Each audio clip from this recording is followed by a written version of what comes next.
Hello everyone, what's new? I hope you people are keeping cool and dandy. And I'm here, Rajkumar Gop, and I'm trying to teach you some new lesson today. But as you know, we have power outages from last couple of days. So today also I'll make a very short video, and that will be based on the prepositions that can be used after the verb die. So mainly based on the situation, we have to use different prepositions after the verb die. So let us see that one by one. So coming to the first one, that is die for. So die for is used for martyrdom, or when someone dies for serving the nation.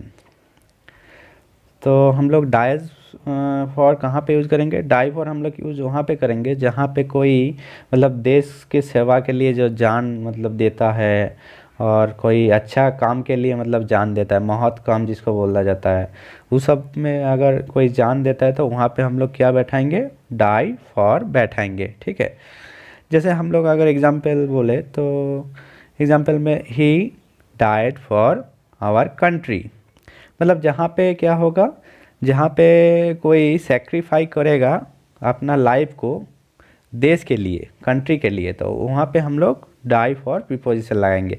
मतलब die के बाद preposition use होगा for. Okay, तो Motherland के लिए अगर जो sacrifice करेगा कोई अच्छा काम के लिए, तो वहाँ पे हम लोग ऑलवेज फॉर प्रीपोजिशन यूज़ करेंगे। Okay, now let us go to the second one, that is die of. Die of. So mainly when someone dies because of some disease, because of fever, at that time we will use die of. Okay, सो हम लोग die up लगाएंगे वहाँ पे जहाँ पे किसी का अगर मौत अगर कोई डिजीज़ से हुआ हो, कोई रोग से हुआ हो, बुखार से हुआ हो, तब हम लोग क्या यूज़ करेंगे? डाई के बाद प्रीपोजिशन अप यूज़ करेंगे। जैसे मान लो एग्जाम्पल में देखेंगे तो मान लीजिए किसी का मौत कैंसर से हो गया, तो बोलेंगे सी डाइड ऑफ कैंसर। यहाँ पे देखिए डाइड ऑफ हुआ है, ऑफ क्यों हुआ है? कहीं से कैंसर पे वो मरा है, इसीलिए यहाँ पे she died of cancer. Okay, so I hope it is clear to you. Now let us move to the third one, that is die by. Die by. So mainly we use die by when someone dies because of suicide or violence. At that time we will use die by. Okay, सो हम लोग die by कब use करेंगे? जब किसी का मौत अगर suicide में हुआ हो, सुइसाइड कर लिया हो, तब हम लोग क्या करेंगे? डाई बाई का यूज़ करेंगे, मतलब वहाँ पे बाय प्रीपोजिशन हम लोग लगाएंगे। ठीक है, जैसे एग्जांपल में देखेंगे तो ही डाइड बाय पॉइजन, वो मतलब पॉइजन से उसका डेथ हुआ था।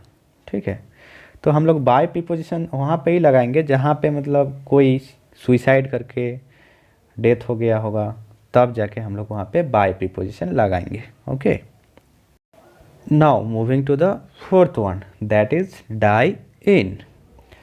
सो we use die in when someone dies because of poverty, accident, battle etcetera. Okay, so हम लोग डाई इन का यूज़ कब करेंगे? अगर कोई किसी अभाव से मरा, मान लो कोई खाना नहीं मिला उसको, इससे मरा। ठीक है, कोई एक्सीडेंट में मर गया, मान लो एक्सीडेंट होके, या अगर बैटल फील्ड में मरा, तो हम लोग क्या लिखेंगे? वहाँ पे डाई इन का यूज़ करेंगे, मतलब वहाँ पे इन प्रीपोजिशन यूज़ होगा डाई के बाद।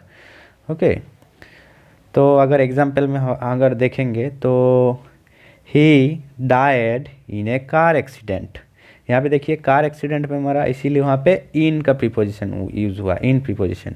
ही died in a car accident, he died in the battle field. Okay, so now let us move to the fifth one, that is die from. die from. So mainly we use die from when someone dies because of wound, injury, overeating, overdrinking, thirst etcetera.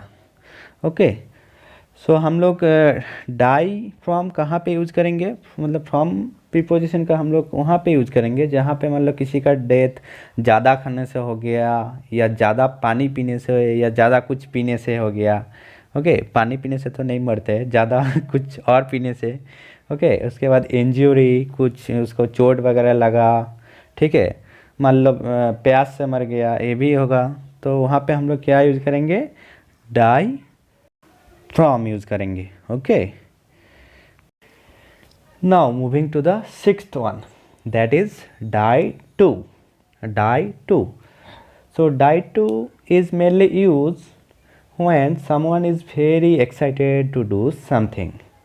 Okay, तो ये हम लोग वहाँ पे use करते हैं जहाँ पे मतलब कोई बहुत ज़्यादा एक्साइटेड हो कुछ करने के लिए, तो हम लोग डाई टू का यूज़ करते हैं.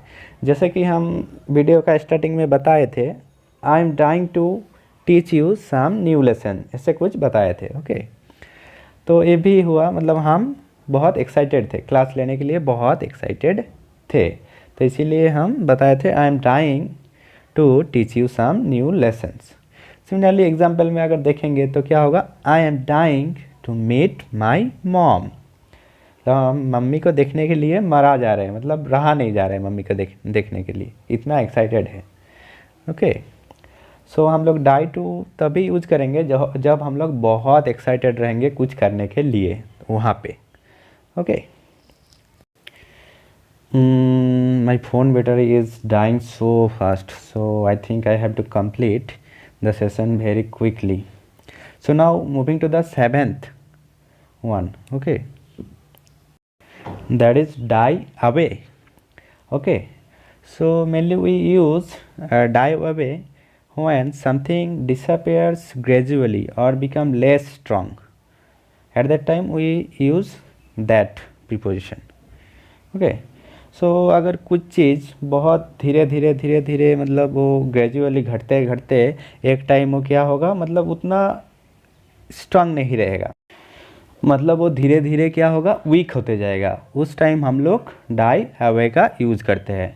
जैसे एग्जांपल में देखेंगे तो क्या होगा, my memory are dying away, मतलब मेरा जो मेमोरी है, मेमोरी पावर, वो धीरे धीरे क्या हो जा रहा है, घट जा रहा है. मतलब बचपन में हम लोग जो मतलब देखे थे वो तो अभी हम लोग को याद नहीं है, वो सब मेमोरी क्या हो रहा है मेरा, धीरे धीरे डाइंग अवे हो गया.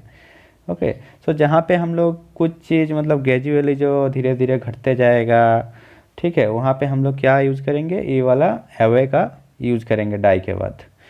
Okay, so I think I have to finish the session right away because my phone charge is getting lower. So I will make a separate video of the remaining topic. So I hope आप सभी को अच्छा लगा होगा ये video. So हम मिलते हैं अगले सेकंड पार्ट में इसका. So अभी जैसे लाइट नहीं है तो चार्ज भी बहुत कम है, इसीलिए अभी सेशन को यहाँ पे ही ख़त्म करना पड़ा. सो मिलते हैं अगले सेशन में, तब तक के लिए गुड बाय. और मेरा चैनल को थोड़ा सब्सक्राइब कर दीजिए, और सेकंड पार्ट जल्दी ही अपलोड करेंगे 1-2 दिन के अंदर. Okay, so goodbye, have a good day.